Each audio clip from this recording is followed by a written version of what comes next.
రోజు మేము అర్హత కలిగిన ప్రతి ఒక్కరికి ఇస్తున్నాం. మళ్ళీ 27,000 అదనంగా కలిపి ఈ రోజు ఒకే ట్రిప్పులో 283 కోట్ల రూపాయలతో ఈ భృతిని అందిస్తున్నామని చెప్పి మీ అందరికీ తెలియజేస్తున్నాను. శ్రీకాకుళం జిల్లా చాలా వెనుకబడినటువంటి జిల్లా. మన జిల్లా నుంచి విపరీతంగా వలసలు వెళ్తున్నారు. ఈ రోజు బాధ ఆవేదన కలుగుతుంది. ఈ రాష్ట్రంలో 26 జిల్లాలున్నాయి. 26 జిల్లాల్లో శ్రీకాకుళం జిల్లా పెర్ క్యాపిటా ఇన్కమ్ లో గాని ఈ రోజు తలసరి ఆదాయంలో గాని 26వ జిల్లాగా ఉందంటే మనందరం సిగ్గుపడాలి, చైతన్యవంతులవ్వాలి. దీనికి కారణం ఏమిటి?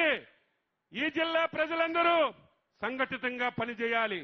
చాలా మంది ఈ జిల్లాని గత 20-30 సంవత్సరాల నుంచి యాజిటేషన్ చేసి ఏదైనా ఒక పరిశ్రమ వస్తుందంటే, ఏదైనా ఒక మంచి కార్యక్రమం వస్తుందంటే ఒక పక్క జెండా లేపి కార్యక్రమం జరగకుండా చేస్తున్నారు. దీనివల్ల ఎవరు మన జిల్లాకు రావడానికి భయపడుతున్నారు.